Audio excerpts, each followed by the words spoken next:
Moi boas tardes, benvidos ao Telexornal. Galicia prepárase para a chegada da segunda fábrica de coches da comunidade. A multinacional SAIC vai desembarcar en Ferrol o cargamento de vehículos que se distribuirán este verán polos concesionarios europeos. Será unha primeira proba loxística no lugar onde teñen previsto fabricar os coches a partir de 2028. Perspectivas que con mucha prudencia estamos manejando de crecer y producir piezas en nuestra comunidad autónoma se van confirmando y agradezco muchísimo la apuesta de SAIC por Galicia y la colaboración que estamos teniendo, tengo que decir una vez más, del Gobierno central en esta materia. As comunidades do noroeste alíanse contra as peaxes das autoestradas que castigan o peto dos condutores. Galicia, Asturias e Castela e León exixen o rescate da AP9 que vertebra Galicia de norte a sur e da AP66 que é a que une León con Asturias. O Goberno sae ao ataque dos xuíces ao coñecerse novidades no caso Leire Díez, que investiga a fontaneira do PSOE por tentar frear causas contra o PSOE e a Moncloa. Hay jueces que prevarican. Es propio de una república bananera, no de un país democrático y moderno como es España, ¿no? O Papa denuncia o negocio das mafias migratorias. Faino dende o porto de Arguineguín, en Gran Canaria, na súa terceira parada da visita a España. O Santo Padre depositou unhas flores no mar por aqueles inmigrantes que nunca chegaron. Haberá cambios nos centros de saúde galegos, o máis destacado é o tope de consultas. 30 ao día no caso dos médicos de familia e 25 no caso dos pediatras. As citas serán de 10 minutos e 2 se son para pedir receta. Un incendio nun bloque de vivendas de Magaluf, en Mallorca, deixa 2 persoas mortas, 24 feridas, entre eles 8 bombeiros. Vivíronse momentos dramáticos. A rápida actuación dos servizos contra o lume evitou unha catástrofe maior. E o mundo quedou abrallado co colosal espectáculo de luz, música e fogos co que se inaugurou a Torre de Xesús da Sagrada Familia. Foi a última parada de León 14 en Barcelona. Nos deportes, hoxe comeza o Mundial dos Estados Unidos, México e o Canadá. O Estadio Azteca de México acollerá esta noite o partido inaugural entre as seleccións de México e Suráfrica. Moito ollo, hoxe comeza un episodio de calor que deixa esta tarde máximas en torno aos 30 graus no sur. Son temperaturas moi elevadas que tamén chegan á Coruña e a Lugo nos próximos días.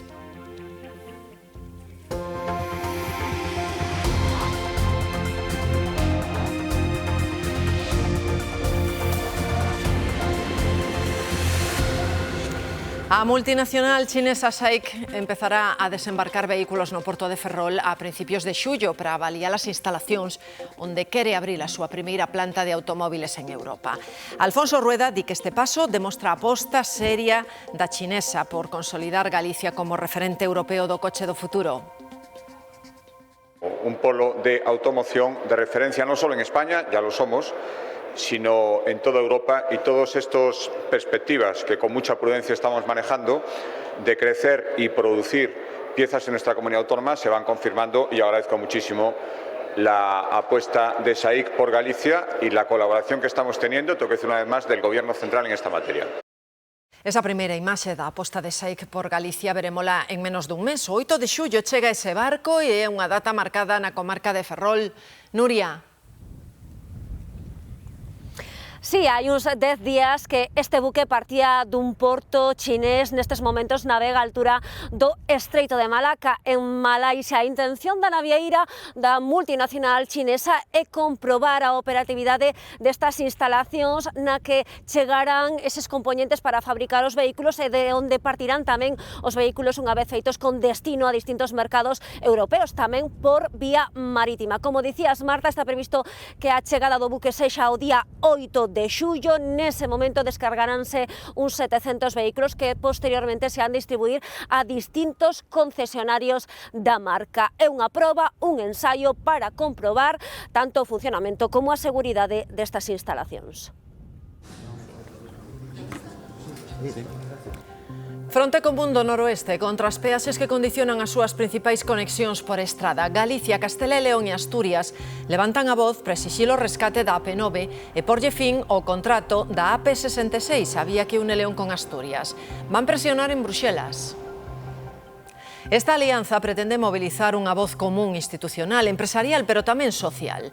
Esas autoestradas, a AP9 e a AP66, deberían estar libres de peaxes dende hai anos. O contrato inicial da autoestrada galega, por exemplo, remataba no 2012. O da vía entre León e Campomanes en 2021. Agosto do ano pasado, milleiros de asturianos reclamaban en Oviedo a fin da peaxe da autoestrada que une León co Principado. Este xoves, os tal dos Reis Católicos, Asturias, Castela e León e Galicia asinan a Declaración de Santiago, unha foto que simboliza unha fronte común para levantar as barreiras da AP66 e tamén da AP9. Responsabilizan o goberno e exíxenlle que cumpra co ditame da Comisión Europea que lle obriga a anular as prórrogas das concesións. No podemos permitir que acabe en el TEJUE. El TEJUE significa dilatar esto en el tiempo 8-9 años. De momento, a loita non deu resultado. Y el gobierno, desde luego, lo que está haciendo es aplazando decisiones. Pero o Noroeste non pensa quedar quieto, pedirá unha reunión co vicepresidente da Comisión Europea para poñelo ao día. Pues es que no se está queriendo dar el paso necesario, que es el resolver no solo una injusticia, sino una ilegalidad. Galicia, Asturias e Castela e León son as únicas comunidades con peaxes vixentes durante 75 anos. Os socialistas pídenlle coherencia á Xunta. Que non entorpezcan a transferencia da AP9 a Galicia e que se sumen á política de gratuidade aquí en Galicia tamén. Pero o goberno galego responde que non queren unha transferencia trampa. Impuesta desde Madrid, que de ahí a lo pactado por Galicia solamente tiene el nombre. E denuncia que o Ministerio de Transportes non contestou a ningunha das súas 14 solicitudes de reunión. Esa reivindicación chega nun momento no que pagamos as autoestradas máis caras de España. Aquí en Galicia, 28 euros cústanos ir dende Ferrol a Tui pola AP9. Para circular entre Asturias e León, pois pagan alrededor dos 16 euros. Isto, mentras noutras partes de España se están eliminando peaxes. A día de hoxe custa case 40 euros circular entre Bilbao e Zaragoza, pero a finais de ano remata a concesión e algúns tramos serán gratuitos. Tamén se eliminaron xa as peaxes no Mediterráneo, na AP7, a que une Xirona con Alacante, 0 euros o que pagan. E outro exemplo, a AP4, Sevilla-Cádiz, tamén 0 euros. Outra reivindicación é o corredor atlántico de ferrocarril que vaya acompasado co do Mediterráneo. Carlos. O corredor atlántico debe servir para que estas mercadorías cheguen antes e con máis facilidade ao norte e ao centro de Europa. Estas en moitas máis, porque en realidade agora mesmo a cantidade de carga que se move por tren no continente segue sendo moi baixa. No caso de Galicia, a gran obra pendente é conectar esta liña de ferrocarril, estas vías, con Portugal. E tal como está o proxecto, parece imposible cumplir as previsións, non estaría lista esa conexión en menos de 12 ou 15 anos. Por iso, os empresarios, os que traen, os que levan contedores como estes, levan tempo reclamando compromisos concretos. Queren saber cando chegará realmente ese tren, o do corredor atlántico. Agora a falta dunha boa conexión é un muro para que as mercadorías cheguen ao resto de Europa. O día 24 as federacións de empresarios de Asturias, Castela e León e Galicia viaxarán a Bruxelas para falar co responsable do corredor atlántico na Unión Europea. Queren avances nas obras previstas en España. Le vamos a exponer efectivamente la necesidad de agilizar todos esos planteamientos y ese plan director que nosotros tenemos desde nuestro punto de vista, pero que no conocemos de parte del Ministerio. Tamén a Xunta pide coñecer o plan de obras. O Goberno autonómico quere que inclúa actuacións como alta velocidade con Portugal ou que Vigo e Ferrol se convertan en portos nodais. Un plan director que seguimos reclamando dende fai tempo o propio Ministerio e que sigue sin darnos o plan director completo para poder avaliar todas as obras que nel se contemplan e, sobre todo, tamén o orzamento que nel se contempla. O Goberno central mantén que o proxecto do corredor atlántico está avanzando, pode comprobarse din nas licitacións no BOE ou coas obras en marcha espalladas por Galicia, Asturias ou o País Vasco.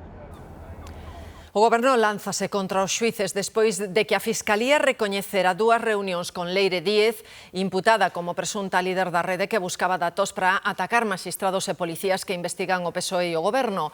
Moncloa admite agora que a anotación manuscrita de Díez P.S. pode ser Pedro Sánchez. O Goberno eleva a presión sobre os xuíces. Hay jueces que prevarican y si no son ellos, es alguien de su entorno, para que me entiendan. La justicia no gobierna, gobierna el gobierno.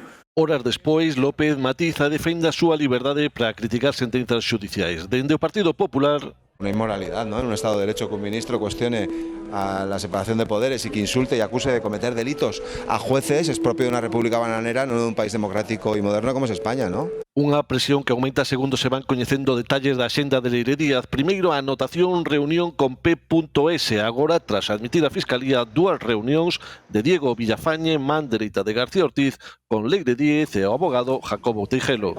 Me llama la atención es que una persona tan relevante en la Fiscalía General del Estado se tome la molestia de recibir a un abogado que no es nadie.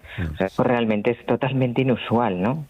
A Fiscalía recoñece que non existen registros das visitas. Que la justicia investigue, ponga las pruebas encima de la mesa. Leire Díaz no actuaba sola. Esto forma parte de una cloaca que se ha gestado desde Ferraz y que se ha financiado desde Ferraz. Na axenda de Díaz tamén aparece anotada unha reunión da diputada socialista Isaura Leal coa daquela fiscal xeral Dolores Delgado para falar do caso Altalcollar. Tanto Leal como Delgado negan ese encontro. Os populares galegos acusan os socios de goberno, sobre todo o BNG, de consentir e manter a corrupción do PSOE. Vemos ao Goberno de España que parece que non lle importa nada porque está ocupado noutras cousas, non? Nos seus casos de corrupción, que os seus socios de goberno parece que lle consinten constantemente. Ahora o Bloque tamén pois parece que os socios poñen como línea vermella pois a financiación ilegal do Partido Socialista, pero xa non que haxa ou que haxa unha imputación, non, unha condena. As enquisas sinalan que os casos de corrupción estanlle pasando factura ao PSOE nas urnas. Hoxe temos CIS e, segundo este organismo, o Partido Socialista caeu nun mes case 5 puntos, coincidindo coa imputación de Zapatero e coa entrada da UCO en Ferraz. Aínda así, esta enquisa, o CIS, mantén os socialistas como a opción política máis votada, aínda que se reduce a distancia co Partido Popular, que sobe 2 puntos. Caen Vox e repuntan Sumar, Podemos e BNG. Juro cumplir fielmente las obligaciones de mi cargo como presidente de la Junta de Castilla y León, con lealtad al Rey y hacer guardar la Constitución como norma fundamental del Estado y el Estatuto de Autonomía de Castilla y León como norma institucional básica de Castilla y León, así como mantener el secreto de las deliberaciones del Consejo de Gobierno de la Junta de Castilla y León. Alfonso Fernández Mañueco tomou posesión este mediodía como presidente de Castela e León. Contou cos votos de PP e de Vox. Acudiron o expresidente Rajoy e 5 presidentes autonómicos, entre eles Alfonso Rueda. Ana. Sí, nestas Cortes de Castela e León en Valladolid estiveron arroupando Fernández Mañueco os presidentes da Xunta, Cantabria, Aragón e Extremadura do Partido Popular e tamén o do Principado de Asturias, o socialista Adrián Barbón, escenificando unha vez máis a alianza das comunidades do noroeste, alianza a que se referiu este mediodía Alfonso Rueda. O presidente da Xunta destaca o apoio que sempre atopa en Fernández Mañueco para protexer os intereses de Galicia e Castela e León, dous territorios, dixo, irmáns.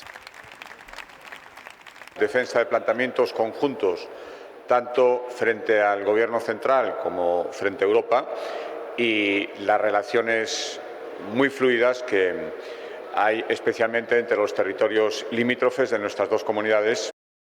A exvicepresidenta do Goberno, María Jesús Montero, volve á política nacional como senadora. Será designada polo Parlamento andaluz, onde manterá tamén o seu escano como líder da oposición contra o Goberno de Juanma Moreno. Con este nomeamento, Montero recupera o aforamento ante o Tribunal Supremo que perdera o deixar a súa acta no Congreso. Un xuíz de Madrid autoriza a UCO a investigar as contas de Alberto González Amador, a parella de Isabel Díaz Ayuso, polos seus negocios co Grupo Quirón. Unha autorización que chega 6 meses despois de que a Garda Civil fixera esa petición ao magistrado Antonio Viejo. Agora permite investigar as contas en 16 bancos para comprobar se cos seus negocios puido aumentar o patrimonio de González Amador de forma desmedida.